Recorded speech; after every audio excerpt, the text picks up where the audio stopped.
In the stillness between stars, where silence weighs heavier than light, a stone drifts through the darkness. It has no sound, no purpose, no malice-only momentum. Born from the shattered bones of a larger world, it has circled the sun for eons, untouched, unseen, patient. Its name, given by human tongues long after it began its journey, is Apophis, the ancient god of chaos, the serpent who once sought to swallow the sun. It tumbles in perfect indifference, following a path carved not by will but by gravity's invisible hands.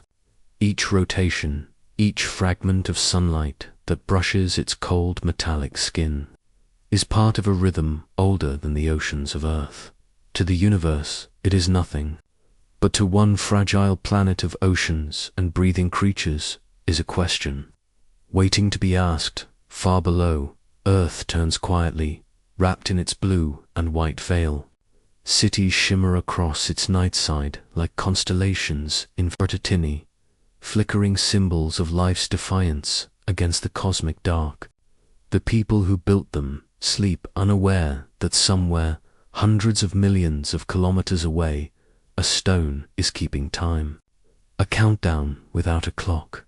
Astronomers first saw it as a moving dot on a digital sky, an unassuming pixel of light. But within that pixel lay an orbit that crossed our own. The data whispered possibility, an encounter, a brush, perhaps more. And so the myth was reborn, not from temples or scriptures, but from telescopes and silicon.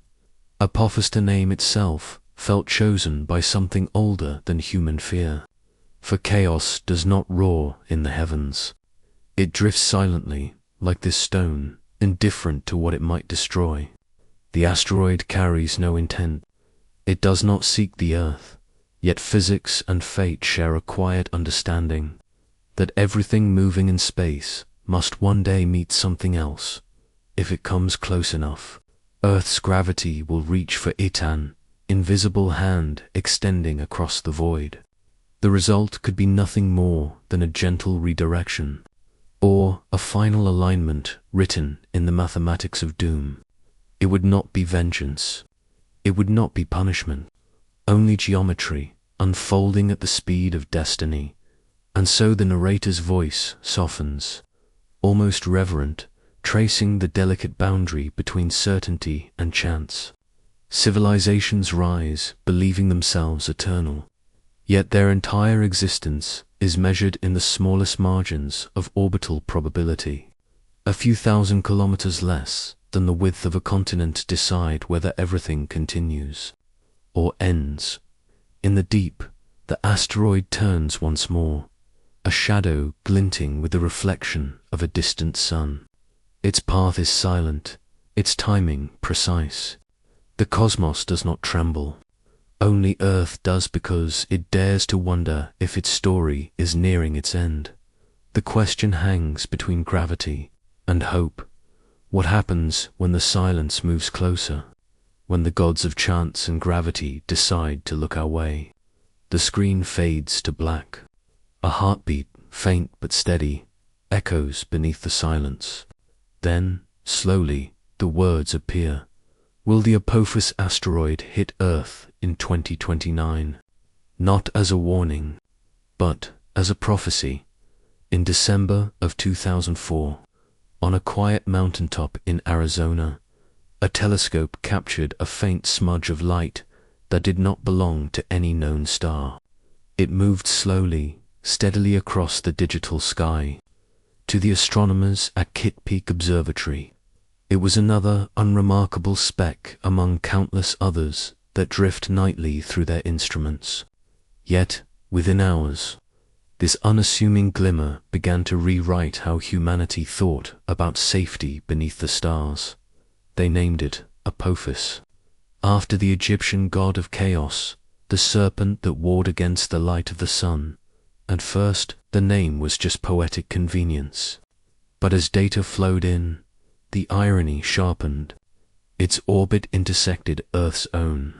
Calculations showed that in the year 2029, It would come uncomfortably close, so close that probability itself trembled. 1 in a number that, in the sterile mathematics of orbital mechanics, translated into something primal, a chance of the end. Across continents, astronomers rechecked their models. Software observatories aligned their domes. The numbers held steady. Apophis was not a distant wanderer. It was a visitor on Intruder, threading the same gravitational corridor. Earth followed around the Sun. The Jet Propulsion Laboratory in Pasadena, cautious but alert, raised its classification to a 4 on the Torino impact scale. Never before had any celestial body been ranked so high. A 4 meant the event was meriting attention by astronomers, but for the public, it meant something different. The possibility of apocalypse had a date. The asteroid's body was soon, measured around 370 meters across.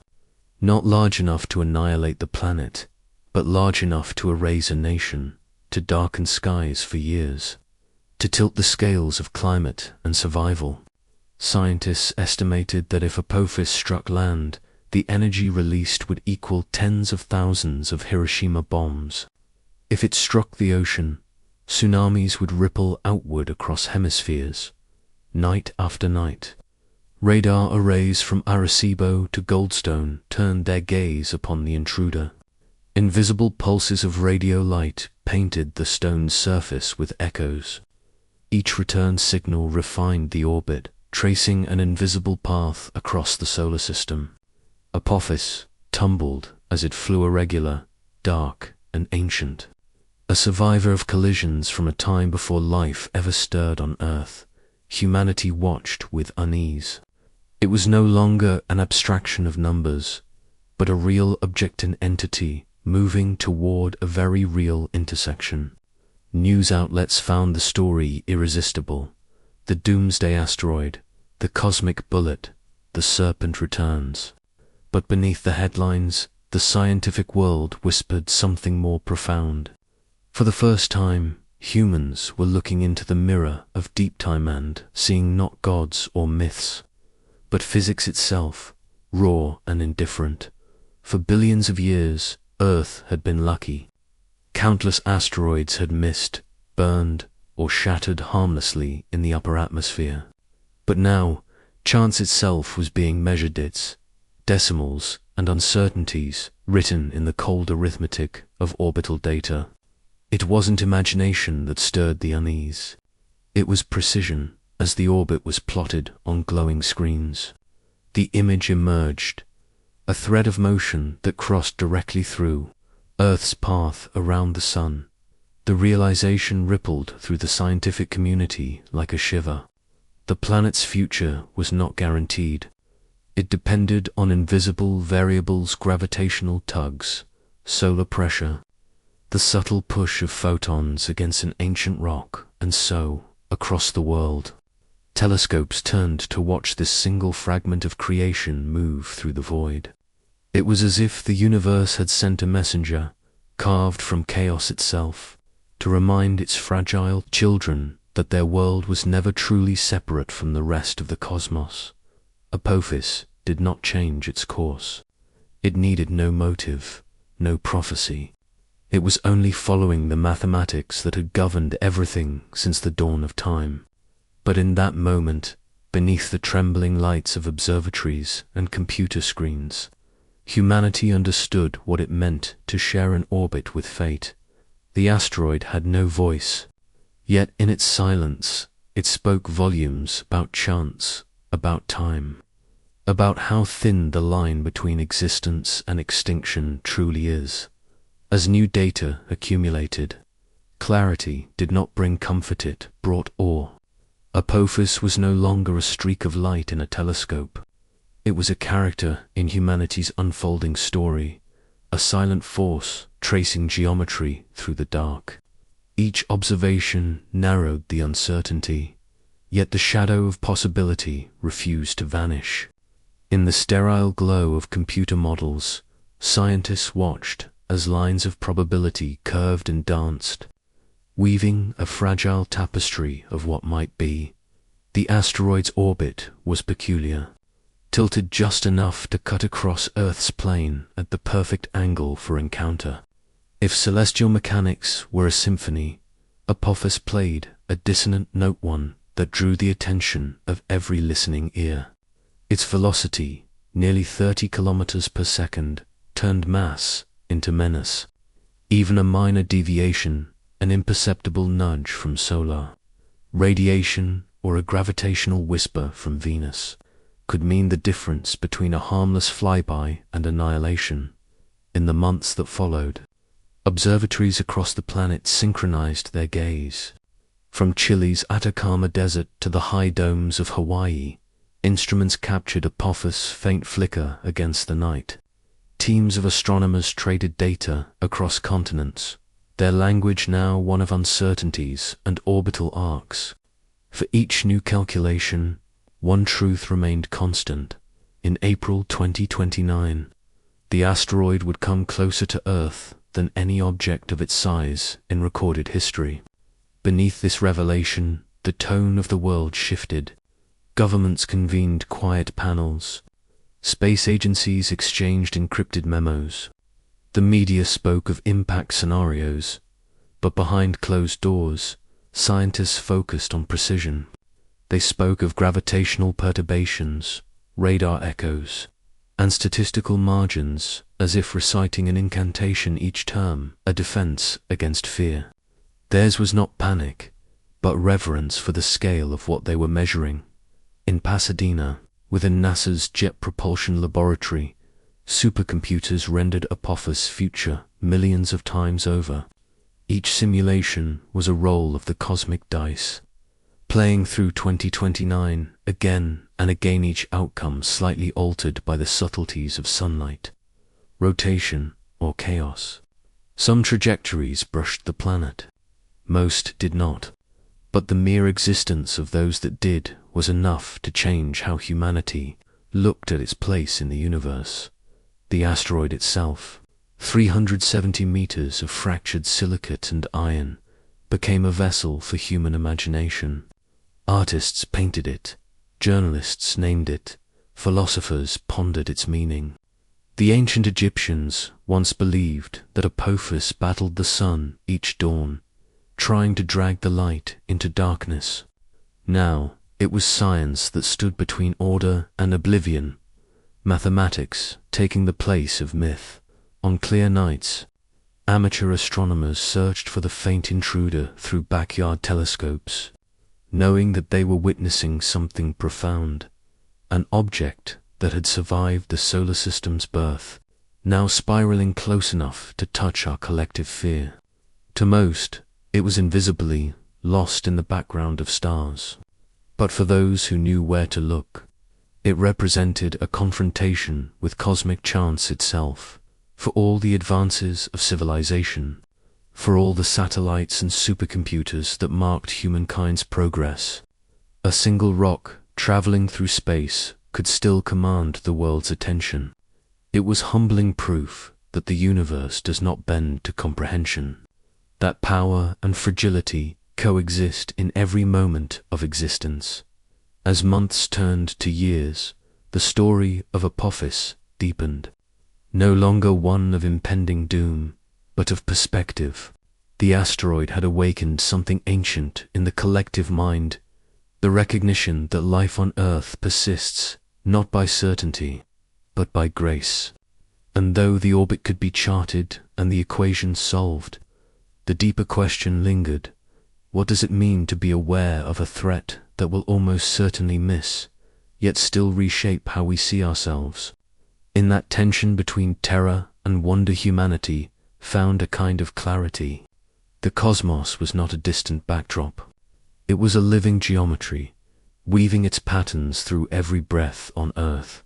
And somewhere in that vast equation, a stone named Apophis continued its silent approach, reminding a species capable of dreaming that knowledge is not safety, and that awareness itself is both burden and gift. In the cold mathematics of celestial mechanics, Destiny can hinge on a distance smaller than a continent. For Apophis, that distance is only 600 meters wide, a region in space scientists call the gravitational keyhole.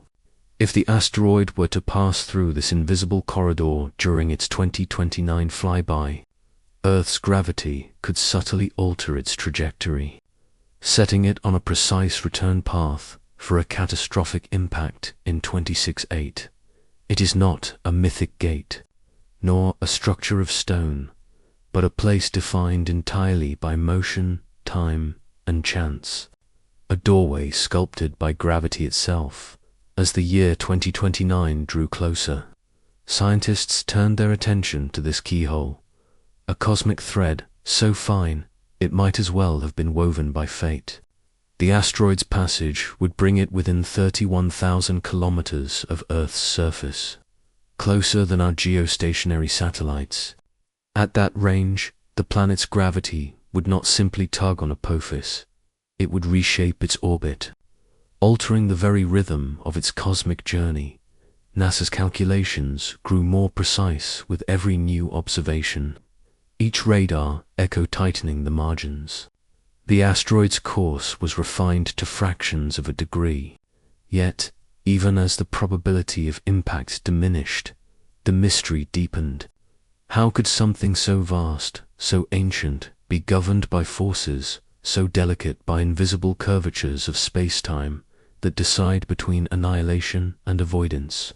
In the control rooms of the Deep Space Network, engineers and astronomers watched simulated trajectories unfold like threads in a cosmic loom. Apophis skimmed past Earth again and again in their models, sometimes missing by thousands of kilometers, sometimes slipping through that 600-meter keyhole, where fate bent sharply toward destruction. The tension was not one of panic, but of reverence. Humanity had never witnessed an object of such size, passing so close an event that would be visible to the naked eye. Across parts of Europe and Asia, on that April night, the asteroid would blaze across the sky like a slow-moving star, its motion perceptible against the constellations. For the first time in history, people would see an asteroid's near miss unfold not as data, but as light. The keyhole itself became an object of obsession, a symbol of how fragile cosmic order truly is. Scientists described it with precision, but others spoke of it with awe. A window between epochs, a test of our ability to measure destiny, and beneath the surface of calculation, a philosophical unease began to stir. The more precisely the orbit was known, the more profound the realization became. We live within a system that does not guarantee safety, only understanding. The forces guiding Apophis were ancient and indifferent. Long before Earth cooled, before oceans formed, before human eyes first looked skyward, this rock had circled the sun, awaiting alignment, not with purpose, but with inevitability.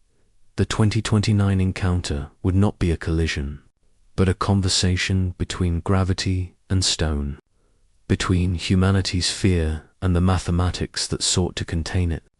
And in that brief cosmic dialogue, Earth itself would serve as both participant and witness. When the calculations were complete, the verdict was almost comforting. Apophis would miss the keyhole. The alignment would fall short by thousands of kilometers. The danger of a 2068 impact faded into improbability. Yet the emotional resonance lingered. For the first time, humanity had stared through the universe's narrowest doorway and realized how icily existence might hinge upon invisible spaces.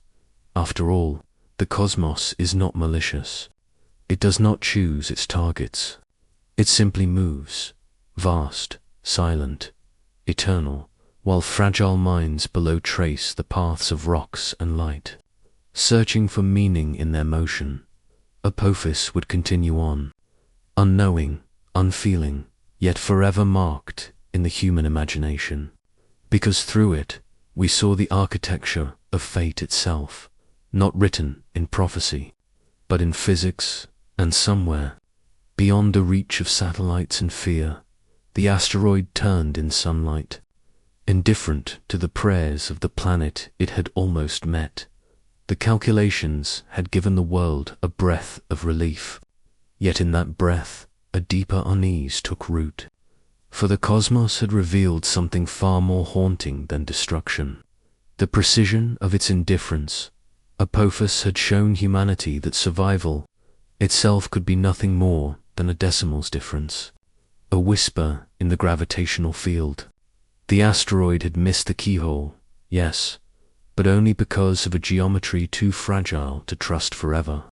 The lesson was not safety, it was humility. In laboratories and observatories across the planet, the numbers continued to evolve. The European Space Agency, the Planetary Defense Coordination Office, and research teams from Japan and Russia refined their models, each attempting to describe the future with greater clarity. Their screens glowed with simulations, rivers of data cascading through digital space. Each line, each arc of motion, was a story of momentum and attraction, each pixel of trajectory, a confession from the universe itself that even chaos has its rhythm. Apophis's orbit was now mapped to exquisite precision, every fraction of its velocity known, every gravitational nudge accounted for. But beneath the triumph of prediction, a quiet realization emerged. If something as small as a rock could carry such power, how little control humanity truly possessed. At the University of Hawaii, astronomers who had first tracked Apophis recalled the shock of discovery, how in one night the ordinary became existential. For them, the asteroid was no longer an object. It was a reminder of scale, of proportion, of humanity's delicate position between probability and fate. Some spoke of it as a teacher, others as a warning. Even among philosophers and poets, the story spread. The idea that destiny could exist not as myth, but as orbit. The gravitational keyhole, that invisible slit in the fabric of space-time, became a symbol in essays and art, in music and reflection. It represented every choice that teetered on the edge of catastrophe, every miracle unnoticed because the catastrophe never came. And while telescopes turned away to new targets, the memory of Apophis remained in the public consciousness, like a scar that never quite fades. Humanity, for the first time, had stared directly at its own statistical mortality and blinked. From a cosmic perspective, the event was trivial. One rock, one pass, one recalculated path. But for Earth, it was a quiet revelation, the understanding that safety is an illusion, earned only moment by the thin geometry of orbits. The asteroid would continue its long ellipse around the Sun, crossing the orbits of Venus, Earth, and Mars like an ancient pilgrim tracing invisible paths through darkness. And in 2029, it would return, not to strike, but to remind. A slow, golden flicker in the night sky, visible to billions, carrying the weight of every question humans had ever asked of the stars. When that night comes, somewhere a child will look up and see it moving, slowly, against the constellations, unaware that the world once trembled at its name. And in that motion, humanity will see not its end, but its reflection, fragile, temporary, yet capable of understanding the forces that could destroy it, because that is what makes the story of Apophis profound. Not its danger, but the fact that for one fleeting moment in time, a species born of dust learned to predict the dance of dust itself, and in doing so, found a strange kind of peace. The keyhole will remain in space, unentered, unseen, a cosmic relic of what could have been, a testament to gravity's mercy, and to the mind that dared to measure it. It began, as most revelations do, with a faint glimmer, A whisper of light captured by a CCD sensor on a December night in 2004. 3 astronomers, David Thoulon, Roy Tucker, and Fabrizio Bernardi, sat beneath the cold dome of Kitt Peak Observatory in Arizona, their telescopes scanning the black ocean of space. They were not searching for beauty nor prophecy. They were searching for motion, for the quiet drift of something unseen. In those days, the machinery of planetary defense was still young, still learning to listen to the cosmos. Sky surveys like LINEAR, Pan-STARRS, and NEO-EYES swept through the heavens each night, capturing thousands of points of light. Most were harmless asteroids in stable orbits, debris from ancient collisions, dust that never touched Earth's path.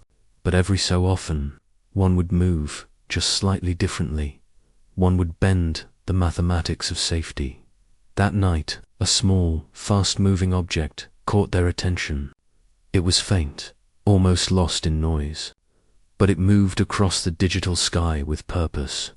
The astronomers measured its speed, refined its orbit, and soon realized it was something new, an Apollo-class asteroid, crossing Earth's orbit from the outside, a traveler through the same region of space we call home.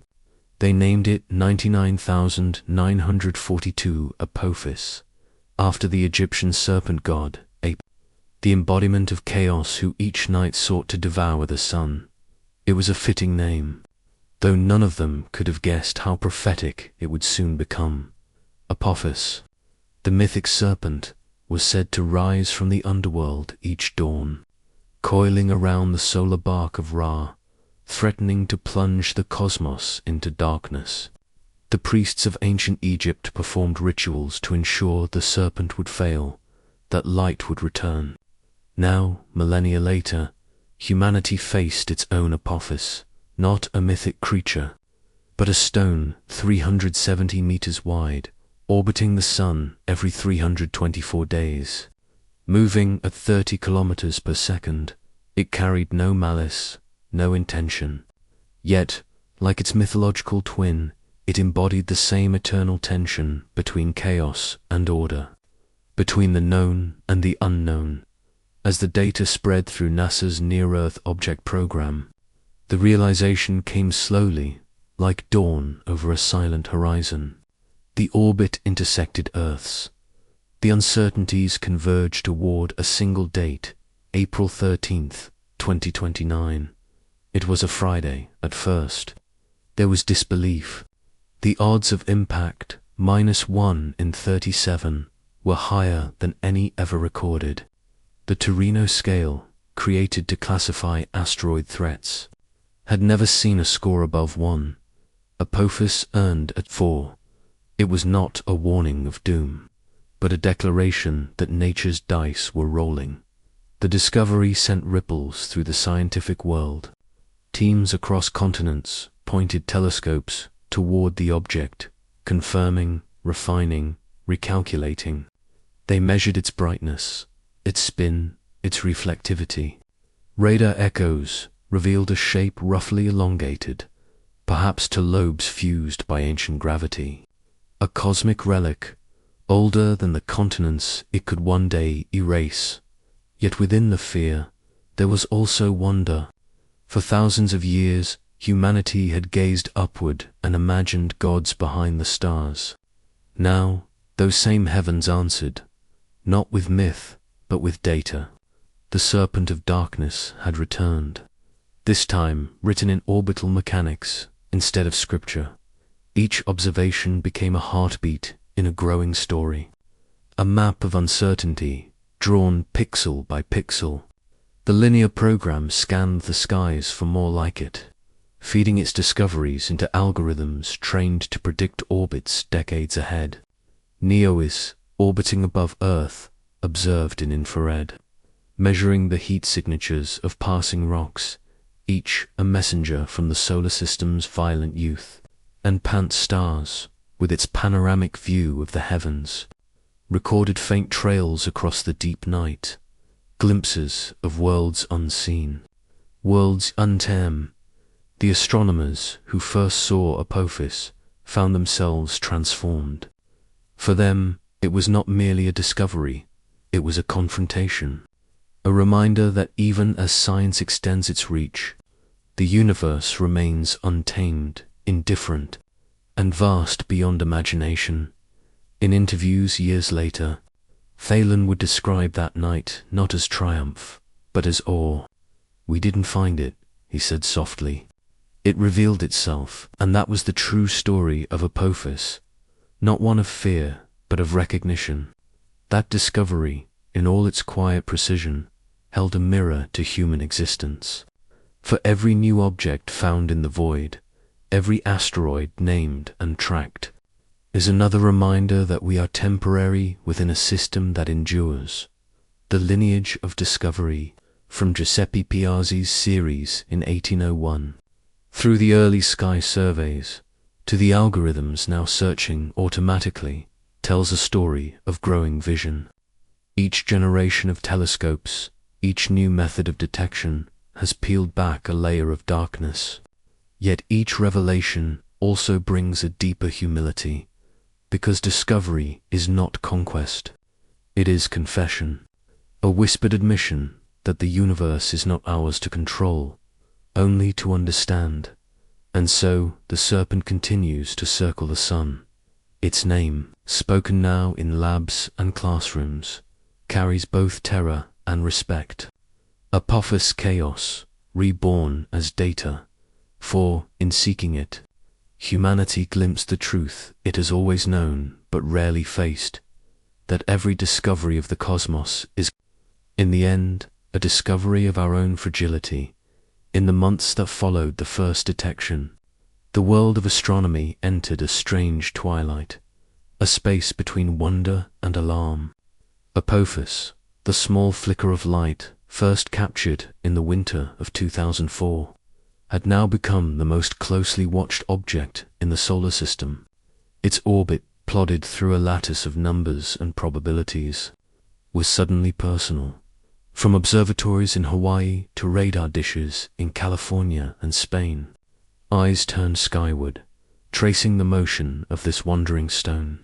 It was as if the planet itself had become aware of its own vulnerability, a living organism sensing the shadow of something vast approaching through darkness. At NASA's Jet Propulsion Laboratory, the news spread quietly at first. Inside rooms filled with glowing monitors and silent figures, analysts recalculated trajectories again and again, feeding new data into their models. Each time the result appeared -1 in 37, a hush would fall, followed by the low murmur of disbelief. Could it really be that a world of billions was staring down a statistical chance of extinction? The numbers, however, refused to bend to emotion. They were indifferent to hope, and in that indifference lay the beauty of truth, pure, sharp, and unyielding. Across the Atlantic, the European Space Agency ran its own simulations, confirming the same haunting possibility. For decades, scientists had warned that an impact was inevitable someday. Now, someday had a name. The public would not know for weeks. When the story finally broke, through small scientific bulletins and then major headlines, it spread like fire. Television anchors spoke of a rock the size of a stadium. Newspapers printed graphics of impact craters over major cities. For the first time since the age of myth, humanity's fear of the heavens was not symbolic, it was empirical. And yet, within the quiet sanctuaries of the observatories, there was no panic, only patience. The astronomers who had named Apophis understood what most could not, that the story was not finished. The skies still held more data, more light, more truths to reveal. Each night, they waited for the asteroid to emerge again from the sun's glare, to reappear on their screens like a returning question. And when it did, they measured its motion with exquisite care, the angle of reflection, the Doppler shift, the brightness curve. Each figure, each data point, was a heartbeat of the solar system recorded in real time. Slowly, with every new observation, the orbit began to clarify. The margins of uncertainty tightened. The shadow of impact began to recede. What had once seemed chaos now began to resolve into order. A faint echo of the eternal dance between fear and understanding. For the scientists, this was more than calculation. It was communion, a conversation between mind and cosmos, between fragile human thought and the mathematics that define reality. Each photon reflected off the asteroid's surface carried information across millions of kilometers, whispering through telescopes and detectors the story of its true path. And in that exchange, something remarkable happened. The fear transformed into reverence. Apophis ceased to be a symbol of destruction. It became a teacher, a messenger from a time before Earth existed, a survivor of the chaos that built the worlds. The astronomers who found it continued to speak humbly of their discovery. It reminds us, one of them said years later, that we live in a system still forming, still colliding, still changing. We are guests here, temporary, curious guests.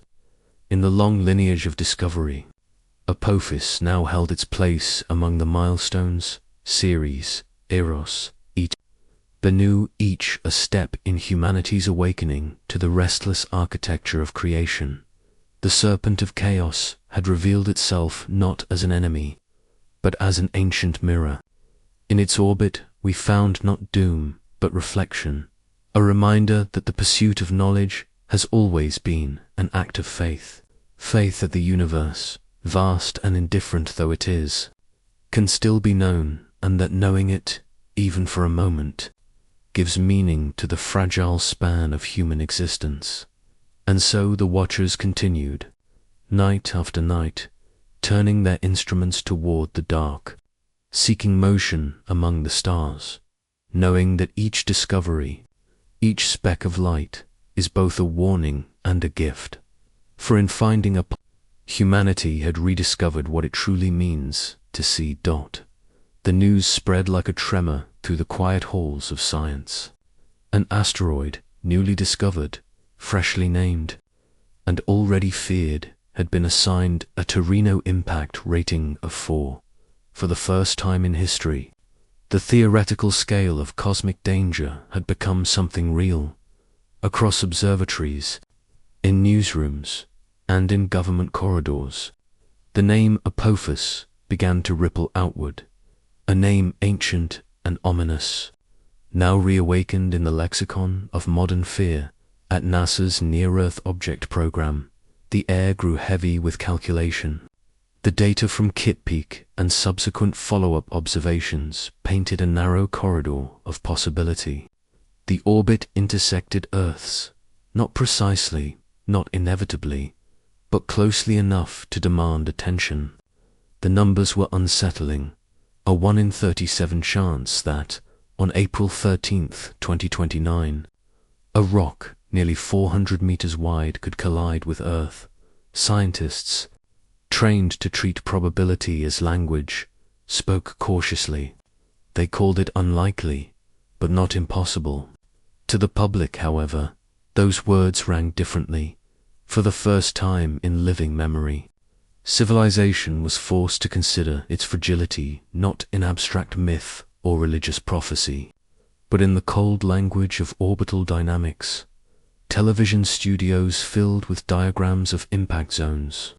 Journalists asked what cities might vanish. News anchors whispered phrases like mass extinction and planetary event. And somewhere in the midst of it all, a quiet unease began to take hold, a sense that the universe was not a distant stage, but an active participant in the human story. Within the astronomical community, the reactions fractured. Some urged calm, pointing to the vastness of space, to the billions of kilometers that separate possible from probable. Others called for vigilance, warning that low probability does not mean low consequence. At the Jet Propulsion Laboratory, mission designers began sketching ideas, not of panic, but of precaution. Could an asteroid be nudged, deflected, or guided away by the hands of a species that had only just learned to walk among the stars? In those early days, proposals ranged from the practical to the poetic, kinetic impactors, even nuclear deflection. Ideas, once confined to science fiction, began to find footing in PowerPoint, slides, and funding proposals. But while scientists debated, the public imagination raced ahead. Headlines grew louder, visuals more sensational. The asteroid had not struck, but it had already landed deep within human consciousness. The Torino scale, once a quiet tool of academic assessment, became an emotional barometer. A score of 4, a close encounter meriting attention, was enough to ignite fascination and dread in equal measure.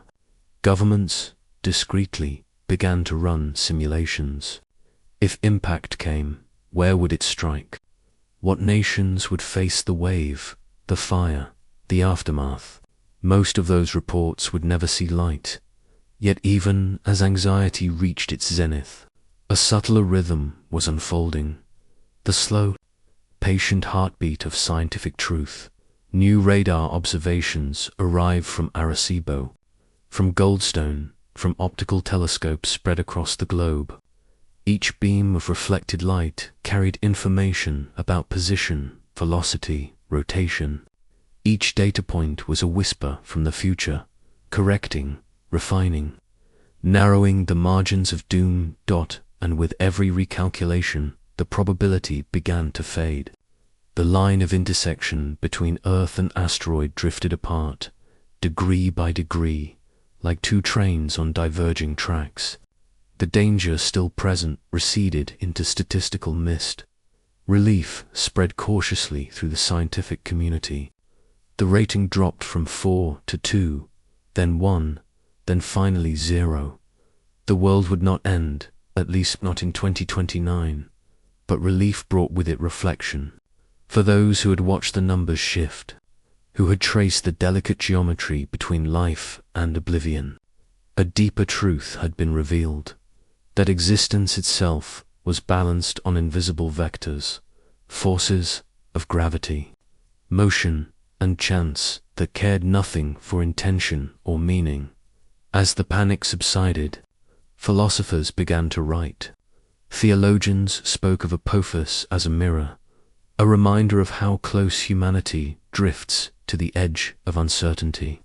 Scientists, in turn, wrestled with an older question.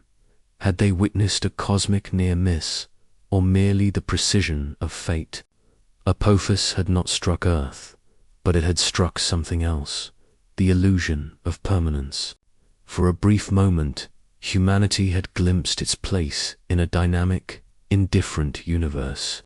And though the headlines faded and the orbits stabilized, a subtle awareness lingered that the sky, once thought immutable, was alive with motion, that every sunrise was, in truth, a reprieve, and somewhere, in the black silence beyond the moon, the asteroid continued on its path, unknowing, unchanged, a silent witness to the species that named it chaos, and then feared the echo of its own creation.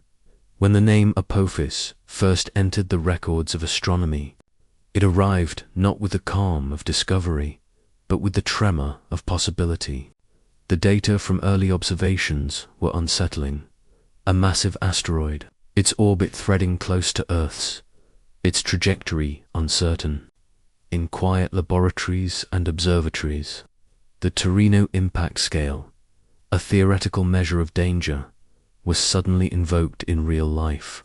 A rating of 4, modest by the scale's 10-point measure, was enough to disturb sleep across the scientific world. For the first time, this mathematical warning became a psychological trigger, transforming detached scientific calculation into collective anxiety in NASA's Near-Earth Object Program. Silence filled the rooms where data appeared line by line. Computers plotted paths, recalculated vectors, and ran simulations that all pointed toward a narrow corridor of chance, a potential impact zone sweeping across the Pacific, grazing the continents, vanishing into probabilities. Scientists who spent their careers speaking in calm precision found their words distorted by headlines. A 1 in 37 chance. The phrase echoed endlessly, a probability small enough to dismiss, yet enormous when the entire planet was at stake. The world reacted, as it always does, to the unknown, half in awe, half in fear. News anchors spoke of apocalypse, while background graphics showed burning cities and shock waves tearing across oceans. Yet, in the heart of it all, the scientific community wrestled with a deeper question: how does one measure fear against fact? Some argued for restraint, reminding the public that space is vast and randomness frequent. Others pressed for preparation, insisting that probability was no comfort when the consequence was extinction. Inside government corridors, quiet meetings began. Not public, not yet official, but urgent in tone. Could an asteroid this size really strike? And if it did, who would bear the first impact? Models were drawn, zones of vulnerability marked in faint red across maps of Earth. Some nations considered how to respond, others how to remain silent. Meanwhile, the asteroid continued its indifferent journey through the void, untouched by the panic it inspired below. As months passed, new data began to whisper a calmer truth. Radar from Arecibo, from Goldstone, from observatories around the world, refined the orbit with exquisite precision. The line that once crossed Earth's path began to drift away, millimeter by millimeter, into safer skies. Relief spread cautiously, never with celebration, but with the quiet gratitude of those who had glimpsed their fragility. The Torino scale rating fell from 4 to 2 to 1, then finally to 0. The world exhaled, yet what remained was not relief alone, but reflection. Humanity had seen its own impermanence projected against the cosmic scale. It had learned that certainty, that most precious illusion, could be erased by a few stray kilometers of orbital drift. Philosophers began to write about meaning and mortality. Theologians spoke of Apophis as a divine reminder. Scientists found themselves facing the limits of control in a universe that obeyed no human logic. Apophis had not struck Earth, but it had struck something within humanity, the quiet conviction that the sky was safe, that tomorrow was guaranteed. In the end, the asteroid moved on, unknowing, yet its shadow lingered long after it was gone, a silent echo reminding the world that existence itself is a negotiation between order and chaos, and that the line separating survival from oblivion is thinner than anyone dares to admit. In the years that followed the first alarm, humanity's gaze turned sharper, more deliberate, more reverent. The noise of panic had faded, replaced by the quiet hum of machines, the whisper of antennas listening to the void. At Arecibo in Puerto Rico, and at Goldstone in the California desert, pulses of radio energy were cast toward the heavens, invisible waves that traveled millions of kilometers, struck a tumbling rock, and echoed back with stories written in delay and distortion. Within those echoes, scientists found form. Apophis was no longer a mere point of light on a chart. It was an object of substance, of shadow and reflection. Radar imaging revealed its silhouette, an irregular, elongated shape, 370 meters across, its contours scarred by cosmic time. It rotated chaotically, not neatly like a planet, but with the unguided motion of something ancient and restless, a relic that had wandered between worlds since the birth of the solar system. Each reflection, each faint return signal, drew the asteroid closer to comprehension and to myth. It was a stone, yet it held the power to alter the history of life. mathematicians revisited its path with renewed precision. Orbital models were refined, uncertainties collapsed, and the once feared collision in 2029 dissolved into relief. Apophis would miss Earth by a narrow but safe margin, just 31,000 kilometers closer than the ring of geostationary satellites. Yet, as one fear faded, another took its place. The calculations revealed something even stranger: a gravitational keyhole, a slit in the geometry of space, a window no wider than 600 meters, through which fate itself could hinge. If Apophis were to pass through this invisible portal during its 2029 flyby, Earth's gravity would imperceptibly twist its orbit, setting it on a path that could bring it back in 2068. On a return visit no longer harmless, the discovery changed the tone of everything. The universe, once imagined as vast and indifferent, now felt intimate and surgical, a machine capable of aligning chaos into perfect consequence. The keyhole became a metaphor whispered in observatories and lecture halls, an eye of destiny suspended in the void. If Apophis were to slip through it, the cosmos itself would seem to blink, and when it opened again, the result could be annihilation. But humanity, ever defiant against inevitability, began to study not the fear, but the possibility. Could a species, born on a small blue world, ever learn to move mountains of stone that wandered through eternity? Engineers began to imagine the unthinkable. At NASA and ESA, new projects emerged from the dust of curiosity. Kinetic Impactors, spacecraft, designed to strike an asteroid and shift its trajectory by a whisper. Gravity tractors, engines of patience, hovering beside a rock to pull it gently from disaster's path. And the unspoken last resort, nuclear deflection, not as destruction, but as guidance. Each concept was a reflection of the same idea, that perhaps, for the first time in cosmic history, intelligence could challenge inertia. Apophis became a case study, not in fear, but in preparation. It stood as a mirror to our civilization's growing awareness that control and humility must coexist. The Earth, fragile and radiant, had spent billions of years beneath a sky of wandering debris, and for most of that time, survival was pure luck. But now, for the first time, luck was being replaced by understanding. In laboratories illuminated by cold blue monitors, scientists watched simulation after simulation, each representing a possible future. Some ended in brilliant near misses, others in silent oceans of fire. But beyond the numbers, a new sense of reverence emerged, a recognition that the cosmos does not aim to destroy or to spare. It simply moves, indifferent yet lawful, like the rhythm of time itself. And within that rhythm, humanity now sought to intervene, to compose, in the grand symphony of gravity, a single, deliberate note of survival. The world moved on, but the watchers did not. Each orbit of Apophis was another verse in a long, unfolding story, a reminder that the boundary between fate and foresight is written in the finest margins of physics. And though 2029 promised no impact, the silence that followed was not complacent. It was the silence of thought, of a species realizing that, while it cannot quiet storms or halt earthquakes, it may yet learn to guide the path of a wandering world before it learns to stop its own.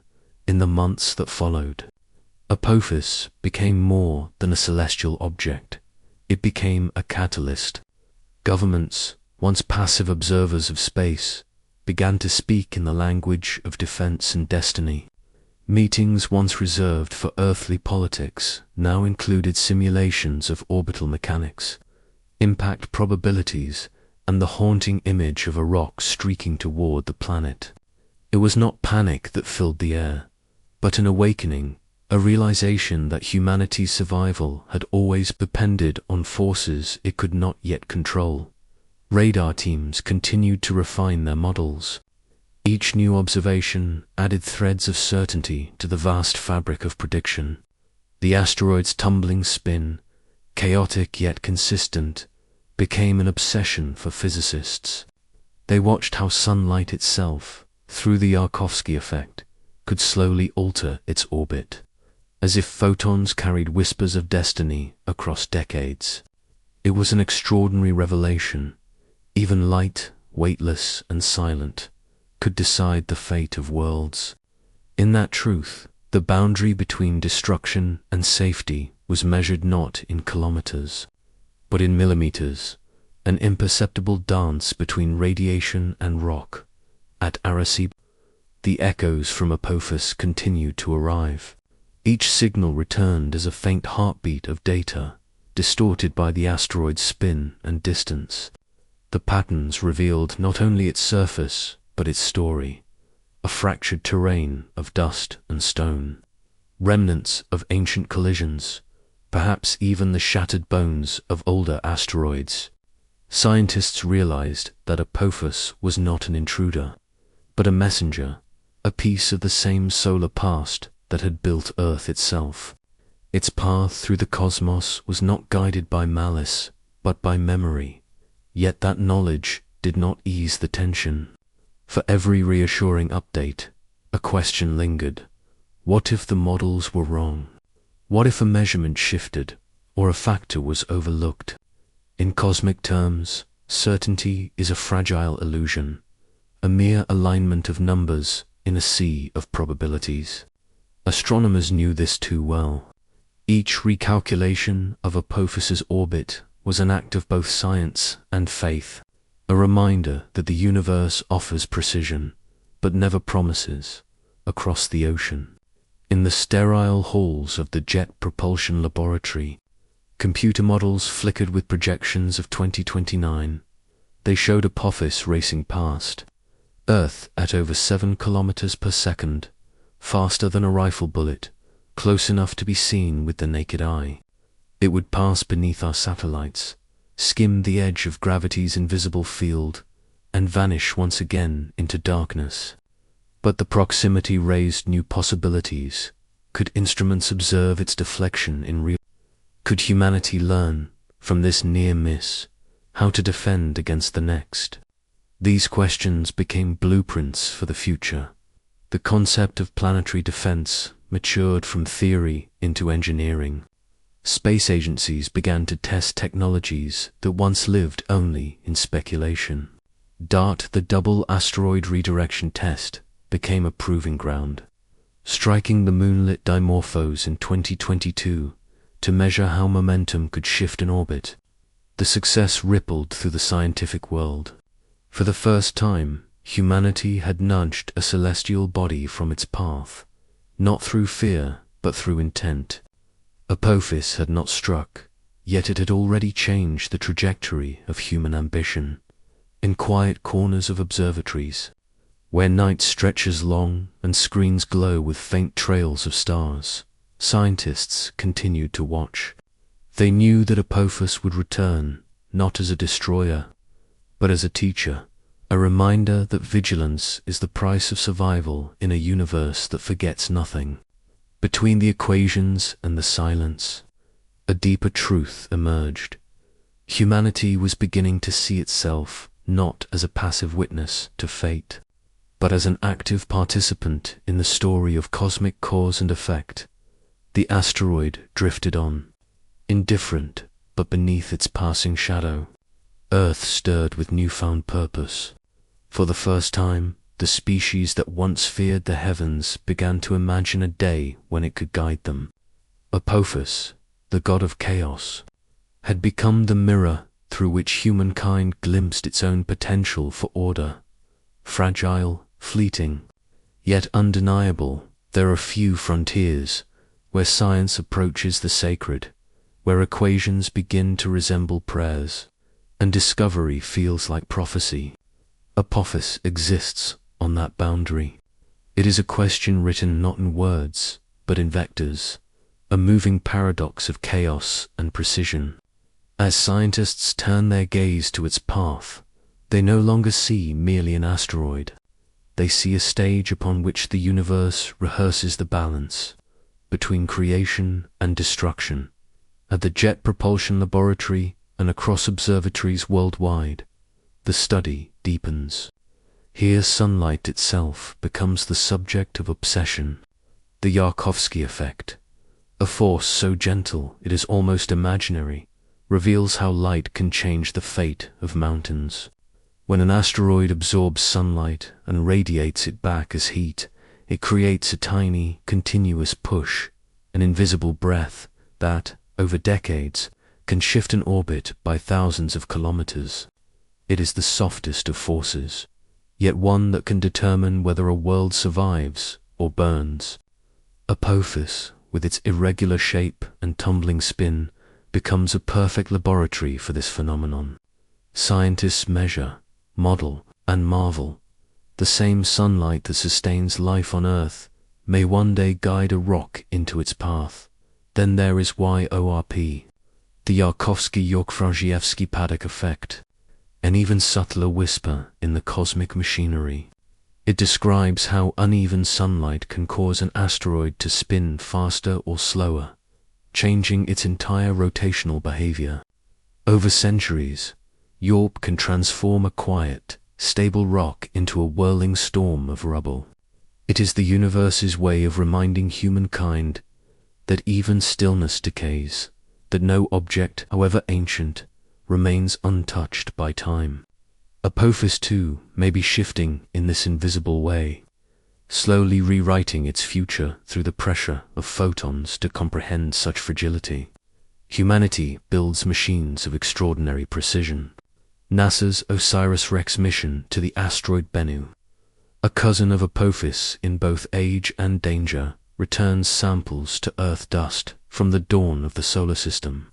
Each grain carries clues to how asteroids form, fracture, and drift under sunlight's delicate tyranny.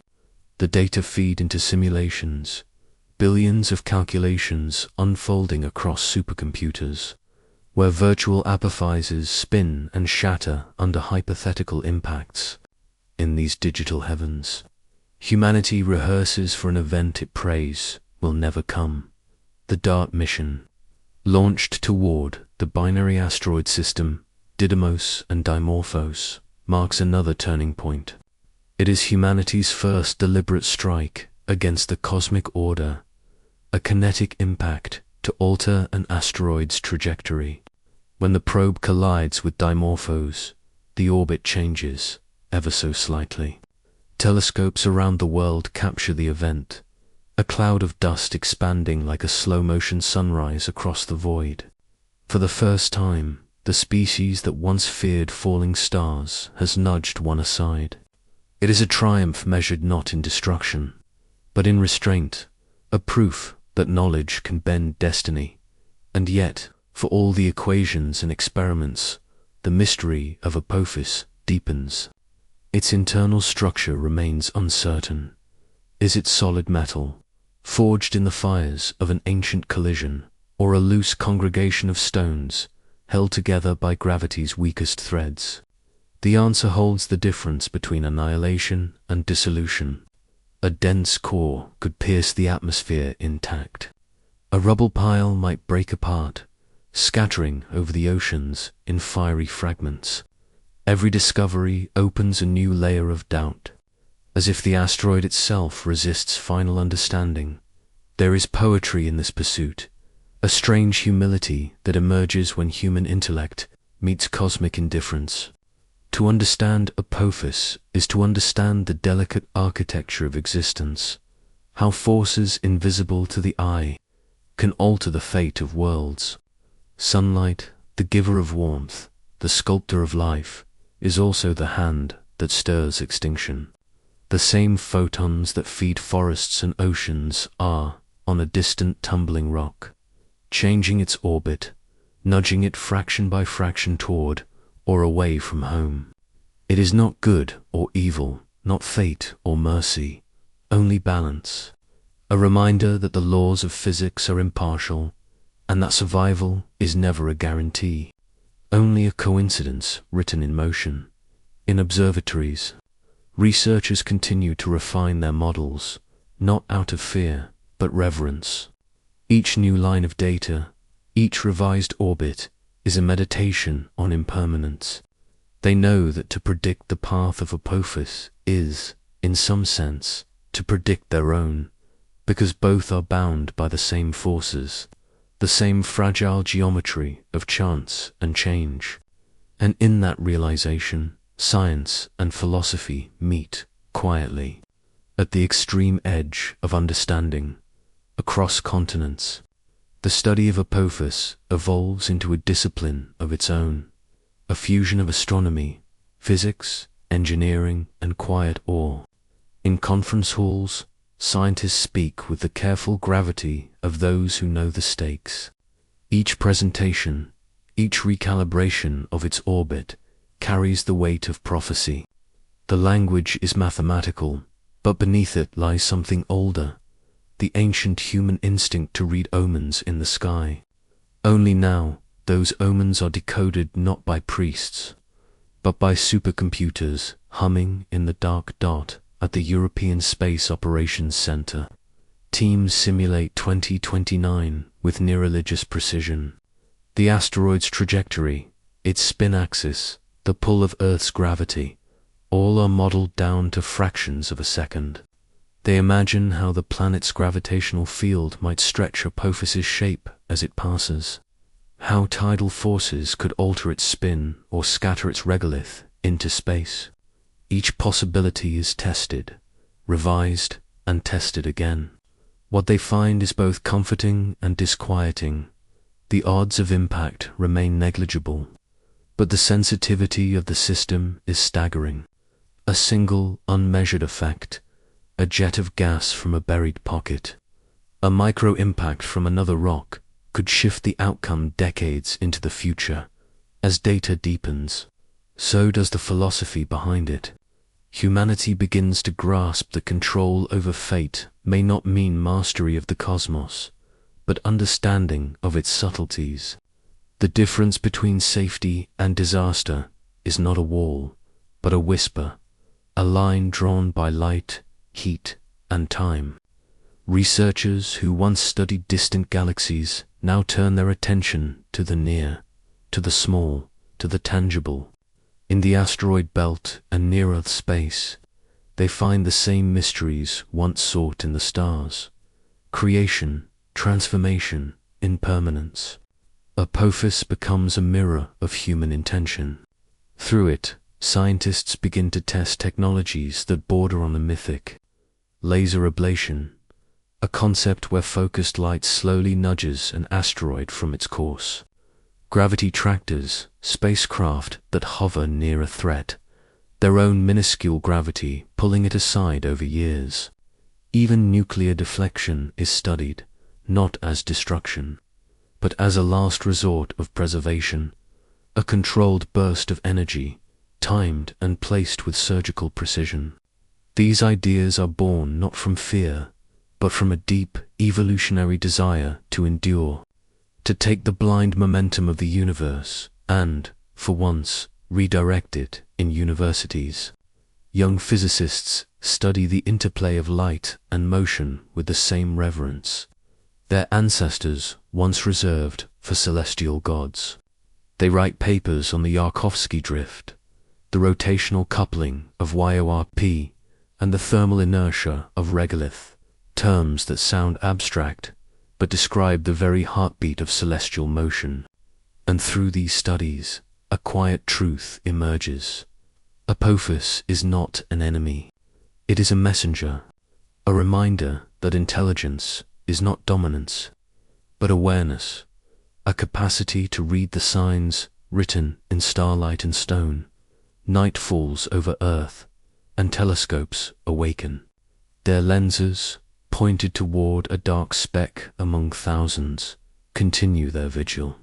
In Hawaii, the Subaru telescope captures faint flickers as Apophis crosses the backdrop of the Milky Way in Chile. At Paranol, another observatory refines the light curve data, measuring how it reflects the sun in shades of graphite and ash.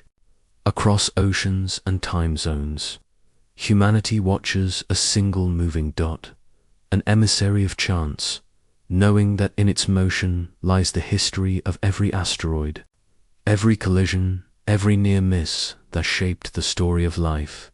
The irony remains luminous. The same sunlight that stirs the oceans, feeds the forests, and paints the horizon gold, also pushes this stone through the abyss. It is both artist and assassin, shaping beauty and destruction with the same indifferent hand. Apophis is a child of that light, and so are we, bound by the same equations, born from the same dust, destined to the same impermanence. As the chapter of early understanding closes, the tone softens. What began as a threat becomes a meditation, a realization that fate is not a storm to be feared, but a current to be understood. Humanity, armed with knowledge and humility, begins to navigate that current. And somewhere beyond the reach of all telescopes, Apophis drifts on, neither friend nor foe, only motion, eternal, indifferent, and achingly beautiful in its silence. In the vast silence between planets, certainty is rare. Yet for a brief moment in human history, science managed to carve a small island of it. After decades of calculations, observations, and long nights beneath the hum of telescopes, NASA's orbit refinements in 2021 brought a wave of calm to a world long haunted by the name Apophis. The numbers, once uncertain and shifting, had solidified into clarity. The asteroid would not strike Earth, not in 2029, not in 2036, not within the coming century. The data came like a collective exhale. Apophis would pass only 32,000 kilometers from Earth, closer than the orbit of many satellites, closer than the geostationary ring that carries our voices and images around the globe. On a cosmic scale, it would be a whisper, a hair's breadth of distance measured in the language of chance. But it would miss. And that was enough to transform dread into fascination. Supercomputers simulated the moment 1,000 times over. Each model confirmed the same delicate dance. The Earth's gravity would bend Apophis's path just slightly, like a fingertip brushing the surface of still water. It would spin faster, its orbit shifting ever so subtly, but not enough to doom the world below. In the precision of those equations, humanity found both relief and humility. Astronomers called it a near miss. Philosophers called it a message. Because within that brush of gravity lay a reminder of how fragile all predictions are. Certainty, in space as on Earth, is never permanent, only borrowed. Even now, millions of other asteroids drift through the darkness, some large enough to erase civilizations, others small enough to burn unseen in the atmosphere. Each one follows the same laws of motion, the same silent arithmetic of fate. At observatories in California, Chile, and South Africa, astronomers watched as Apophis's orbit became a story of light and shadow. Radar beams mapped its contours, bouncing off its tumbling surface like echoes in a cave. They measured its spin, its dimensions roughly 340 meters across, shaped not unlike a peanut, scarred by eons of collisions. From those reflections emerged a portrait of an ancient traveler, a relic from the dawn of the solar system, older than the Earth's continents, older even than life itself. Scientists spoke of albedo and thermal inertia, of regolith scattering sunlight into measurable curves. But beneath the mathematics was something deeper, because to look upon Apophis was to gaze into deep time itself, into a fragment that had watched the sun ignite and planets take shape from swirling dust. It had drifted through chaos for billions of years, and by a sequence of improbable coincidences, it now brushed past the one world capable of naming it. For NASA and ESA, this encounter was more than a spectacle, it was a rehearsal. The DART mission had proven that deflection was possible, that kinetic energy could alter destiny if applied with precision. OSIRIS-REx had returned samples from Bennu, revealing that asteroids are not solid monoliths, but fragile agglomerations of dust and gravel. Held together by gravity's weakest thread, these missions rewrote humanity's understanding of cosmic threats, turning fear into data and data into readiness. Yet even as the models grew perfect, the silence of space refused to yield its deeper truth. Certainty was mathematical, but meaning was not. Apophis would miss, yes, but the universe would continue its restless motion, indifferent to our relief. Somewhere, another object, smaller or greater, was already on a trajectory that no telescope yet saw. The odds were comforting. The scale was not. When 2029 finally arrives, and Apophis streaks across the night sky, visible to the naked eye, brighter than most stars, it will not come as a harbinger of destruction, but as a messenger of propulsion. Humanity will stand beneath it, staring upward, reminded of both its power and its smallness. It will be a celestial passing, silent, swift, and profoundly humbling, for in that moment, as the asteroid slips by, Earth will remain untouched. Cities will glow, oceans will rise and fall, the winds will move unchanged. Yet every mind aware of what nearly was will feel the same quiet weight, the realization that safety is only a pause in the larger rhythm of entropy. The danger may have passed, but the lesson endures, that in the cold logic of the cosmos, survival is not guaranteed by dominance, but by awareness. Apophis will vanish once more into the dark, its orbit forever altered, its legacy sealed, not in collision, but in comprehension. It will drift on a reminder that even in certainty, mystery remains. The asteroid's path is known, yet its meaning continues to unfold, whispering to those who listen that knowledge, like light, can illuminate and deceive in the same breath. As the world of science settled into cautious relief, the story of Apophis did not end, it evolved. For scientists, each new calculation was not a closing of the book, but the turning of another page in a cosmic chronicle that refused to fade. Observatories across the world kept their eyes trained on the heavens, refining every decimal point of its orbit, measuring subtle variations in brightness, and listening for any whisper of anomaly. The closer they looked, the more they realized that even safety is an unstable equation, one that must be rewritten with every breath of the solar wind. Beneath the precision of data and orbital mechanics, there remained an almost spiritual undercurrent.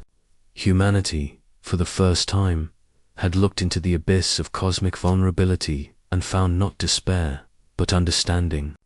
The asteroid that once symbolized fear had become an object of connection, linking people across continents, across disciplines, across the vast gap between scientific logic and human wonder.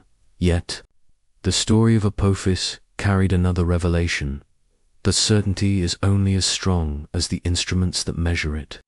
Every telescope lens, every radar echo, every algorithm hummed with the quiet truth that the universe is not still, it is alive with motion. The gravitational pull of Jupiter, the heat from the sun, the faint radiation pressure from distant starlight, all conspire to alter the trajectories of these ancient bodies in ways barely perceptible. And so, even as scientists declared the next century safe, they knew the cosmos would continue to rewrite the script. In conference halls and research centers, conversations shifted from fear to philosophy. If the universe is ruled by probability, then what does safety truly mean? Perhaps it is not the absence of danger, but the awareness of its constant presence, the understanding that Earth drifts through a shooting gallery of debris, protected not by design, but by distance and chance. The fact that Apophis would miss was not evidence of control, but of grace. When the data became public, and headlines replaced terror with triumph, something remarkable happened. People began to look up again. For the first time in generations, millions would have a reason to gaze skyward on a specific night, April 13th, 2029, not out of fear, but curiosity. The asteroid's passage would be visible from parts of Europe, Africa, and Asia, moving like a slow golden ember across the atmosphere. It would be a rare moment when an entire planet, divided by culture but united by gravity, shared the same sense of awe. Scientists prepared for the event like an orchestra tuning before a grand performance. Ground-based telescopes, radar arrays, and orbital sensors would capture every frame of the flyby. Instruments would measure not only its trajectory but its spin rate, thermal signature, and even the vibrations induced by Earth's tidal pull. The data gathered would become a cornerstone for planetary defense, a living record of how a celestial near-miss can refine the mathematics of survival. And still, beneath the hum of machinery and the flicker of data streams, there was a deeper silence, the quiet knowledge that, though harmless, had given humanity a glimpse into its own impermanence. It was a mirror held up to existence itself, reflecting both our fragility and our resilience. For centuries, humankind had believed the heavens were distant, immutable, a stage upon which Earth played no part. Now it was clear. We were participants in a drama older than time, actors beneath a sky that remembers every movement as Apophis continues on its path, slipping once more into the dark beyond lunar orbit. Its journey becomes a metaphor, a parable of chance and consciousness. The asteroid will never know the fear it caused, the sleepless nights it inspired, or the unity it briefly created. But humanity will remember. Scientists will continue to track its faint echo, to trace its subtle gravitational fingerprint against the fabric of space-time, not out of fear, but reverence, because in the end, Apophis is more than a rock. It is a reminder of proportion, that the line between catastrophe and continuity is drawn not in miles or meters, but in awareness. The closer we look into the void, the more we see our reflection staring back in the dim afterglow of certainty. When the last equations of NASA's orbital models seemed to quiet the storm, a different kind of speculation began to stir. The mainstream had spoken, but silence, in the human mind, is never absolute. It echoes, and in that echo, imagination begins its work. Beyond the clean lines of physics and probability, new voices emerged, whispering alternative paths through which destiny might still twist. Some theorists looked deeper into the mathematics of chaos, those invisible seams where gravity folds upon itself, where even the smallest perturbation might amplify across centuries. They spoke of resonance zones, hidden corridors of instability, where the gravitational pull of planets could, over eons, nudge Apophis into new and unforeseen alignments. In these models, the asteroid's future did not end with 2029, or even 2068. It extended into the millennia, where the butterfly wings of celestial mechanics might rewrite the script entirely. Others turned their gaze inward, into the body of Apophis itself. To them, the mystery was not in the orbit, but in the object. Could it be hollow, a fractured relic of some larger ancient collision? Could trapped gases, once sealed beneath its regolith, escape under solar heating, ever so slightly altering its course? A puff of dust, an exhale of sublimating ice in the frictionless vacuum of space, such things are not trivial. They are whispers that can bend the future. Then there were those who saw in Apophis something more ancient than physics, a recurrence of an archetype buried deep in myth and memory. To them, it was not coincidence that the asteroid bore the name of the Egyptian serpent god, Apep, the eternal adversary of Ra, who each night sought to devour the sun and plunge creation into darkness. Across civilizations, similar myths surface. In the Norse Ragnarok, the world serpent Jarmungandr coils around the earth, rising in wrath to end the age of men. The Maya spoke of cycles of destruction and rebirth, worlds erased by fire, flood, and falling stones from the heavens. These parallels did not claim prophecy.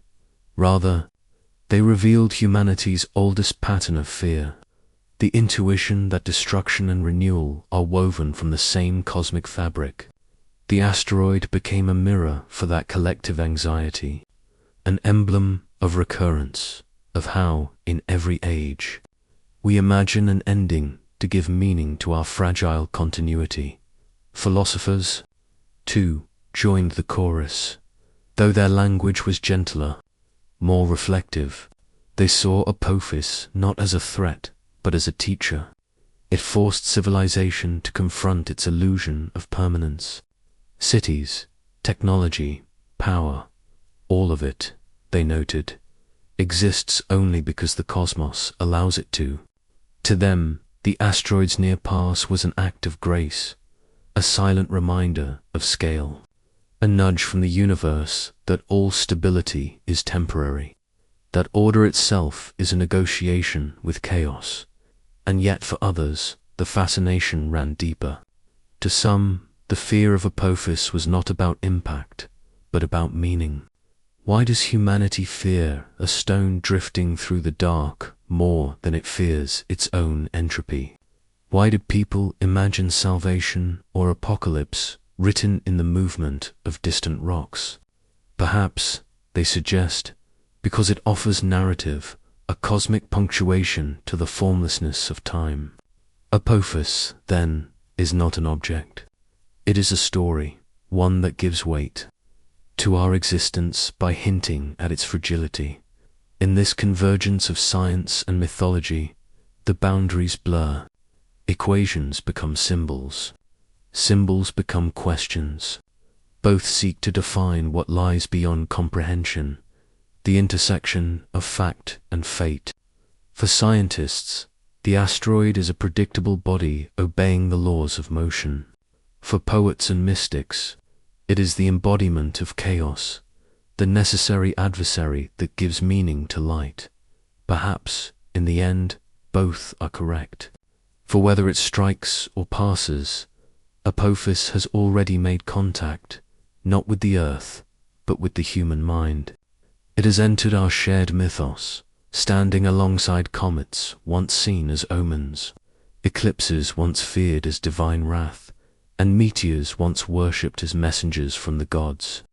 It has reminded us that the cosmos is not just a backdrop for life, it is the author of every beginning, and the keeper of every ending, and somewhere beyond the range of certainty, Apophis continues on its silent path, indifferent to names, stories, and fears.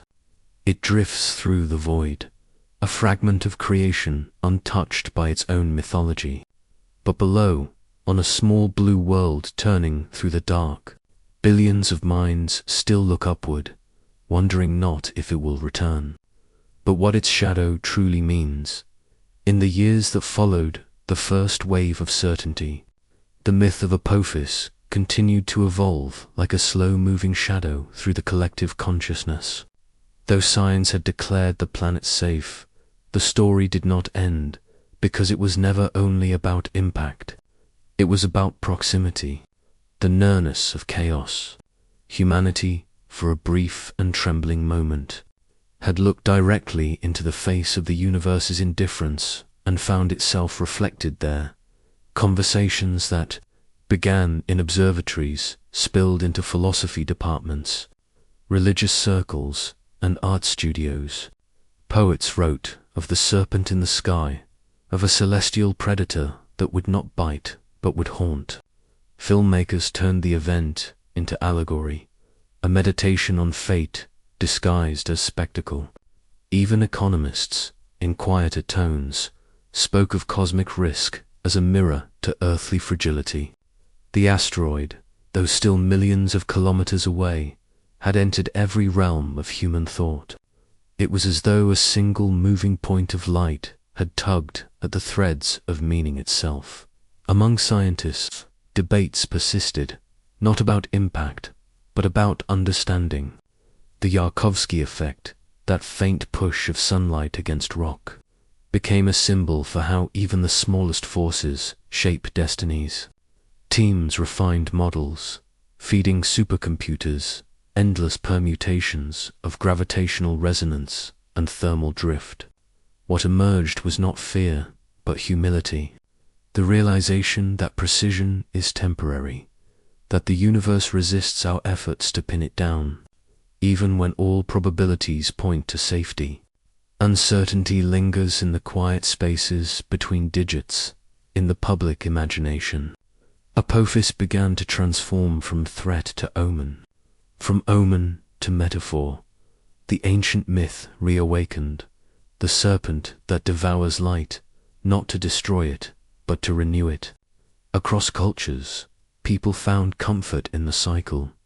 Endings were not annihilation, but renewal written in the language of stars. And so Apophis, once the harbinger of chaos, became an emblem of cosmic rhythm, a reminder that destruction and creation are twin gestures in the same universal breath. Philosophers described it as a moment of cosmic intimacy. For the first time in recorded history, an entire planet watched a celestial body approach not as a curiosity, but as a question. The distance between science and myth seemed to dissolve, one searching for mathematical certainty, the other for existential meaning. Both, in their own way, sought to make sense of the same silence. The more humanity learnt about Apophis, its composition, its orbit, its rotation, the less monstrous it seemed. But the more it was understood, the more profound its symbolism became. In classrooms, teachers spoke of Apophis to remind students of the delicate architecture of chance that allows life to exist at all. In churches and temples, sermons used its story to evoke humility, a recognition that faith, too, is an orbit, invisible, elliptical, yet always drawn back toward the same central mystery. Even in the most secular corners of civilization, the asteroid had become sacred, not for what it might do, but for what it revealed about us. Because in the end, Apophis was never the destroyer. It was a messenger, a cosmic punctuation mark reminding humanity that everything, every invention, every language, every song exists within a temporary reprieve between collisions. It showed that progress, for all its brilliance, is built upon borrowed time, and that awareness of our fragility is the truest form of wisdom, but far beyond Earth. The asteroid still moves, tumbling through the black ocean of space, untouched by human thought. Its shadow passes silently over the solar winds, unseen, unfeeling. Yet on Earth, its passage continues to resonate in data, in myth, in art, in wonder. For the universe does not need to strike to be heard. Sometimes its whisper is enough to change everything, and so, in that whisper, in the quiet hum of orbits and echoes, humanity found something unexpected. Not fear, not relief, but reverence.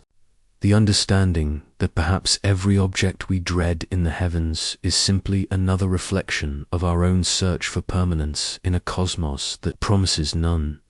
As the years narrowed toward 2029, humanity found itself standing at a precipice, not of destruction, but of awareness. What once was a whisper in astronomical journals had become a global countdown. The name Apophis, once tangled in myth and fear, now pulsed through the veins of science, politics, and imagination alike. For the first time in recorded history, every major space agency on Earth prepared not for conquest, but for observation. The enemy was no longer unknown. It was visible, calculable, and approaching. Across continents, observatories hummed to life. In the deserts of Arizona, the telescopes of Pan-stars tracked faint points of light, refining orbital paths with patient precision. In Japan, engineers at JAXA prepared new radar calibrations, while in Europe, ESA's planetary defense network expanded, a digital shield of data stretched across hemispheres. NASA's deep space network synchronized with them all, forming an invisible web of vigilance. The effort resembled a kind of global heartbeat, unified, rhythmic, alive with anticipation. The OSIRIS-REx spacecraft, fresh from its triumph at Asteroid Bennu, awaited a new purpose. NASA announced its rebirth. OSIRIS, once a harvester of dust, it would now become a sentinel to follow Apophis after its near pass by Earth, to drift beside it, study its scars, and listen to its silent stories. For the scientists who had lived with Apophis in equations and probability charts, this was more than a mission. It was a confrontation the closest humanity would ever come to staring down a cosmic executioner and finding it merciful. The scale of cooperation transcended precedent. Nations long divided by ideology and history found common cause in celestial vigilance. Data flowed without borders. Algorithms were shared freely. Discoveries transmitted in real time. There were no rivals here, only witnesses, each one contributing a fragment to the tapestry of prediction. The event had become a kind of rehearsal for unity, a reminder that while human conflicts play out in brief decades, the universe operates on each, indifferent to the flags that wave beneath it. As April 2029 approached, the preparation deepened. Goldstone's radar arrays, dormant for years, were revived and tuned with delicate care. In Puerto Rico, before its tragic collapse, the great dish of Arecibo had once cast its signal toward the heavens, mapping Apophis in echoes, and its absence now hung like an elegy in the effort. A new generation of telescopes rose in its stead, the Vera Rubin Observatory in Chile, the square-kilometer array stretching across southern continents, their lenses and dishes poised to catch every flicker of the passing stone in universities and research centers. Simulations ran continuously, digital twins of Apophis orbiting through silicon universes. Some modeled gravitational tides as it swept past Earth. Others traced how sunlight and shadow might fracture its surface. A few predicted a faint tremor of dust trailing behind, a ghostly ribbon marking the asteroid's close brush with the planet. Every possibility was studied, every risk mapped, until humanity's understanding of one celestial object had become deeper than any in history. Yet beneath the precision, there lingered something ancient, a collective awe, the realization that for all the instruments and algorithms, humanity was still, in essence, a species staring up from a fragile world toward a passing god. Scientists spoke of trajectories and momentum transfer, but what they meant, what they felt, was reverence. Apophis was expected to pass within 32,000 kilometers of Earth, closer than the orbit of geostationary satellites. For a brief moment, it would streak across the night sky, visible even to the naked eye, moving faster than any aircraft, brighter than most stars. To billions, it would be a silent spectacle, a moving reminder of fragility and survival. To others, it would be a sign of how far humanity had come since the first fearful observations of 2004, and how much farther it still had to go. Planetary defense had transformed from a speculative notion into a new branch of science, one that united astronomers, engineers, physicists, and ethicists under a single purpose: the preservation of a world. Funding flowed into research on kinetic impactors, gravity tractors, and laser ablation systems. These were not weapons, but instruments of equilibrium, tools meant to bend fate ever so slightly, to nudge chaos off its path. As the countdown clock ticked toward April 13th, 2029, tension gave way to reflection. The fear that once defined Apophis had evolved into something more intimate, meaning.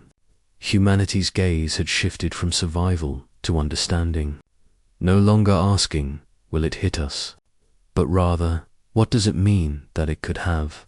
In the final months before the flyby, there was an almost sacred stillness in the scientific community, the kind that precedes revelation.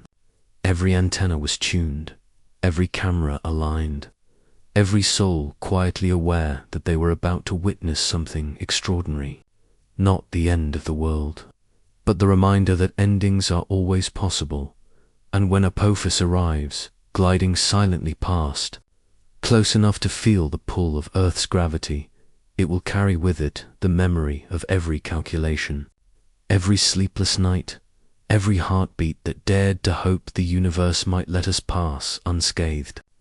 Humanity will look up, not in terror, but in gratitude, not for what was avoided, but for what was revealed. In the quiet before the encounter, the planet seemed to hold its breath. Cities still glowed, oceans still moved to the rhythm of tides. Yet something subtle had changed in the collective consciousness. Apophis had become more than a celestial event. It had become a mirror. Everywhere, people looked up, and in that gaze, they saw both their fragility and their defiance. From orbit, satellites recorded the approach with surgical precision, but the data alone could not capture the weight of the moment. For the first time in living memory, humanity faced a cosmic force, not with panic, but with poise. The instruments of fear had turned into instruments of wonder. Astronomers who had once spoken in cautious tones now spoke softly of beauty, of the elegance in Apophis motion, the way sunlight cascaded across its uneven surface, each rotation revealing new scars carved by ancient collisions. The Osiris-Sapex probe waited patiently in deep space, poised to begin its pursuit. Engineers fine-tuned its trajectory, their commands taking minutes to travel across the void. Each adjustment, each microburn, was a reminder of scale, how fragile human influence seemed against the vast, unfeeling machinery of the cosmos. And yet it worked. Every signal sent, every correction made, affirmed a truth. Knowledge was the only gravity humanity could control. News, networks broadcast simulations and countdowns. But in the observatories and mission control rooms, the mood was meditative. Scientists watched in silence as the asteroid drew near, their screens filled with streams of numbers and spectral data. The closer it came, the more human their science became, less about calculation, more about reverence. There was something profoundly humbling in witnessing a world's near miss, a brushstroke of cosmic precision separating existence from oblivion. When the day finally came, April 13th, 2029, the world turned its eyes skyward. Over the Pacific, under the vast calm of evening, Apophis appeared. To the naked eye, it was no more than a moving star, a faint glimmer racing across the heavens. But to those who understood, it was a revelation. Telescopes caught the flicker of sunlight glancing off its contours. Radar arrays painted its silhouette in exquisite detail, a tumbling, asymmetrical stone born from the same cosmic dust that once formed the Earth itself. As it passed, Earth's gravity tugged gently on it, bending its path, altering its spin. Instruments recorded the shift minute, precise, but real. Humanity had changed the destiny of a celestial body, not through violence, but through observation. The mere act of watching had rewritten its story. When it was over, the world exhaled. No impact, no catastrophe, just silence and a shared awareness that something profound had unfolded. In classrooms, children learned the name Apophis, not as a threat, but as a lesson. In research labs, scientists combed through terabytes of data, uncovering insights about regolith, thermal inertia, and gravitational resonance. Each discovery added to the quiet triumph of survival through understanding, and yet, beneath the data and celebration, there remained an echo, a whisper of something deeper. The realization that the same universe, capable of ending everything, had, for now, allowed humanity to continue. The story of Apophis was not one of avoidance, but of awakening. It revealed that fear could evolve into wisdom, and that even in the face of cosmic indifference, the human spirit persisted, curious, vigilant, unbroken, as Osiris Apex approached the departing asteroid. Its cameras capturing the aftermath of Earth's pull, the mission became more than science. It became a quiet act of communion. Humanity, for a brief moment, had reached across the abyss, not to conquer, but to understand. The stone would move on, circling the sun for centuries, a reminder of one fleeting encounter between a wandering fragment of creation and the fragile world that dared to look it in the eye. Apophis drifts now, a dark ember moving through the quiet fire of sunlight. Once, it was feared as an omen of extinction, a serpent in the heavens coiled around the possibility of ruin. But as the years passed and knowledge replaced panic, its meaning began to change. It became not a symbol of death, but of perspective, a reminder that even in an indifferent universe, awareness is a form of survival. In 2029, when it glides past Earth closer than our geostationary satellites, the world will look up. Some will see only a faint light tracing across the twilight sky, a moving star among millions. But those who understand will know what it represents, a near miss written in the mathematics of chaos and gravity, a cosmic whisper saying, "You were seen, you were spared. Now remember." From deserts and mountain peaks, telescopes will follow its path, mapping every turn and flicker. Radio antennas will hum as radar pulses bounce across its spinning surface. For a few precious hours, an entire planet will be united, not by fear, but by awareness, a shared breath between worlds. And then, just as silently, it will move on. No explosion, no apocalypse, only the humbling quiet of continuity.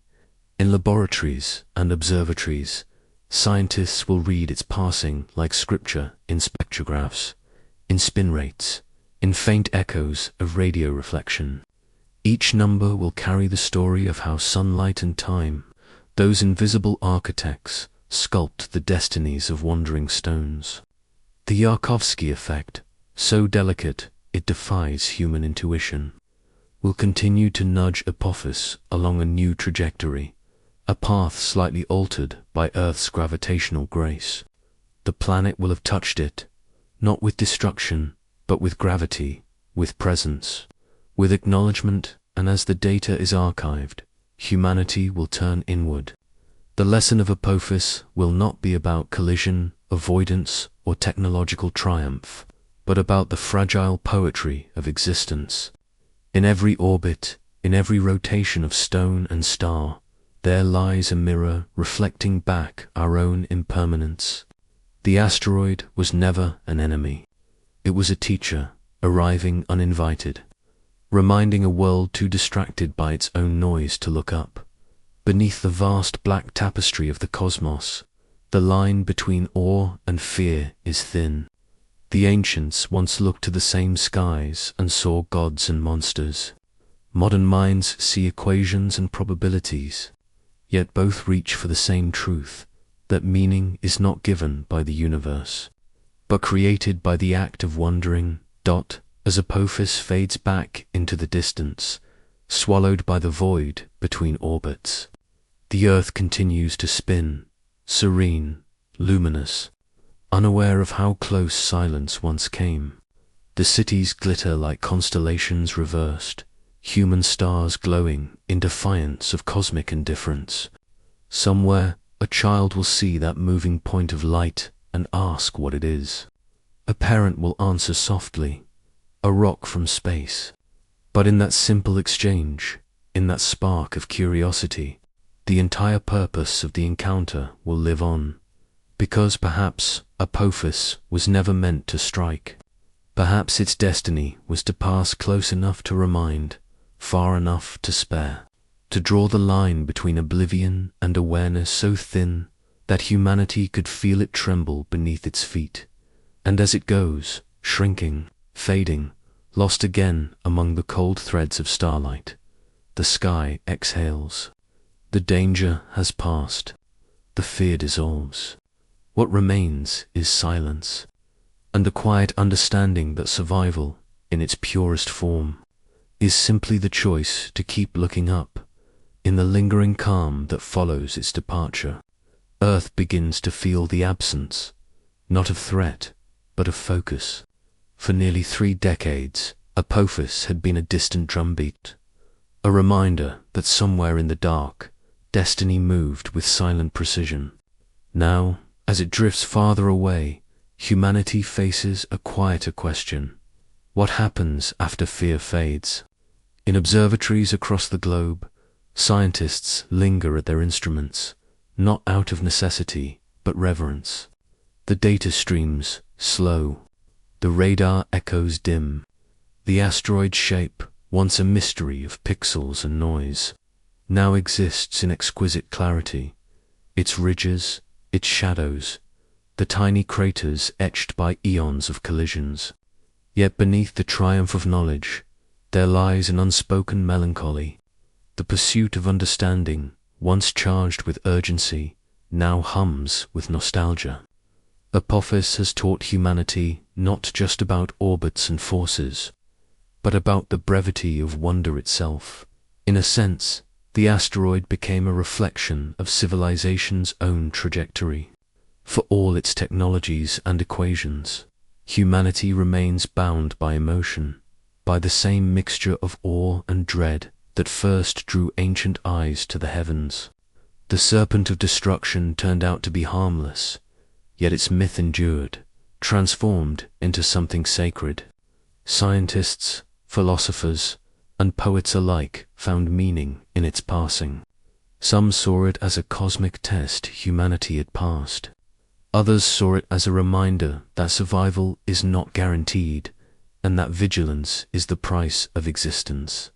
The sky, once a canvas of fear, becomes a field of questions again. If one rock could pass so near, how many others travel unseen? The asteroid belt between Mars and Jupiter holds millions of relics, each a fragment of creation's raw beginnings.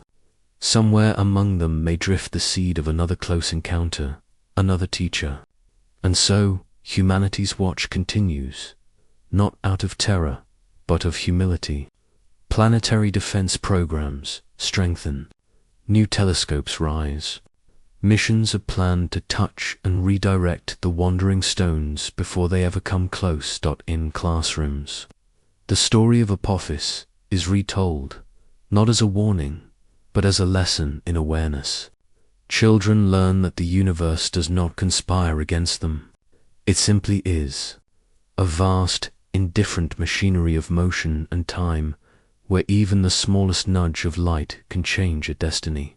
Yet, within that indifference lies possibility, the chance for consciousness to emerge, to look outward, to understand as night falls.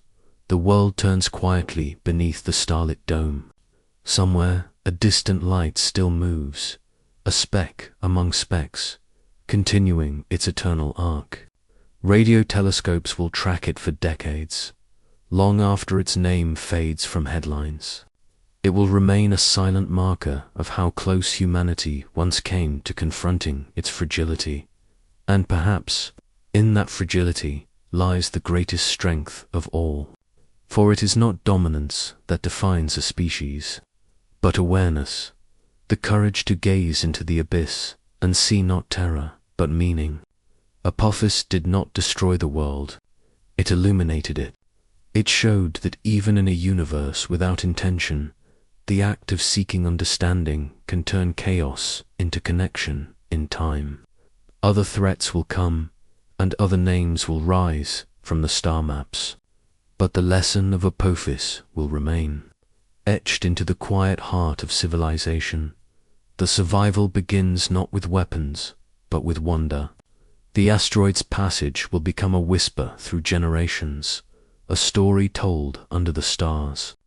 When eyes lift and silence deepens, high above, beyond the blue cradle of Earth, Apophis continues its slow, graceful journey around the sun. Its orbit has changed, slightly a subtle signature of Earth's gravity, a trace of the moment when two worlds brushed past each other without collision. In that fleeting nearness, a connection was made, one that did not need impact to leave a mark. And so the sky remains vast and patient. The stars burn, the planets spin, and life continues, suspended between mystery and meaning.